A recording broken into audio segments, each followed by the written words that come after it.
இளையராஜா அவர்கள் எங்க போனாலும் அதுவே அவரே ஒரு கடவுள், ஒரு கோயில் தான். ஆனா அவர் என்னவோ உள்ள விடல, கோயிலுக்குள்ள விடல அப்படிங்கிற மாதிரி ஒரு சர்ச்சை. கருவறைக்குள்ள எந்த ஜாதியுமே போக முடியாது. அது ராஜா சாரா இருந்தாலும் சரி, கஸ்தூரியா இருந்தாலும் சரி, ரங்கா சாரா இருந்தாலும் சரி, யாரா இருந்தாலும் கருவறைக்குள்ள போக முடியாது. கருவறைக்குள்ள அர்ச்சகர்கள் மட்டும்தான் போக முடியும்.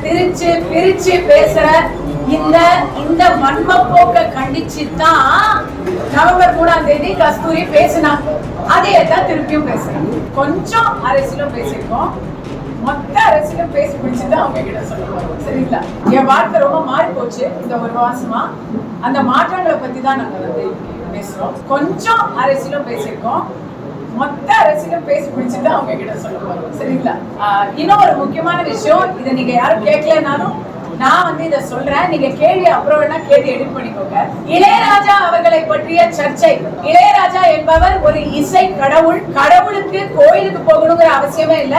இளையராஜா அவர்கள் எங்க போனாலும் அதுவே அவரே ஒரு கடவுள், ஒரு கோயில் தான். ஆனா அவர் என்னவோ உள்ள விடல, கோயிலுக்குள்ள விடல அப்படிங்கிற மாதிரி ஒரு சர்ச்சை வந்திருக்கிறத வன்மையாக கண்டிக்கிறேன். இப்படிப்பட்ட பிரச்சாரங்களை வச்சு எத்தனை நாளுக்கு தான் ஏமாற்றுவார் இந்த நாட்டிலே? ஏன்னா கருவறைக்குள்ள எந்த ஜாதியுமே போக முடியாது. அது ராஜா சாரா இருந்தாலும் சரி, கஸ்தூரியா இருந்தாலும் சரி, ரங்கா சாரா இருந்தாலும் சரி, யாரா இருந்தாலும் கருவறைக்குள்ள போக முடியாது. இதோ என் கூட இருக்கிறது என்னுடைய தெலுங்கு சொந்தங்கள்.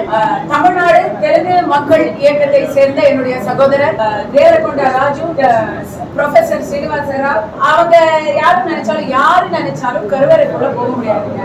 அது எந்த ஜாதியா இருந்தாலும் சரி, பிராமின்ஸா இருந்தாலும் சரி, கருவறைக்குள்ள போக முடியாது. கருவறைக்குள்ள அர்ச்சகர்கள் மட்டும்தான் போக முடியும். தமிழ்நாட்டை பொறுத்த வரைக்கும் அனைத்து ஜாதியினரும் அர்ச்சகர் ஆகலாம். அப்போ அர்ச்சகர்கள் எந்த ஜாதியா இருந்தாலும் போக முடியும். இவ்வளவுதான் மேட்டர். இந்த பிரிச்சு பேசுற இந்த வன்ம போக்க கண்டிச்சு தான் நவம்பர் 3ஆம் தேதி கஸ்தூரி பேசினாங்க.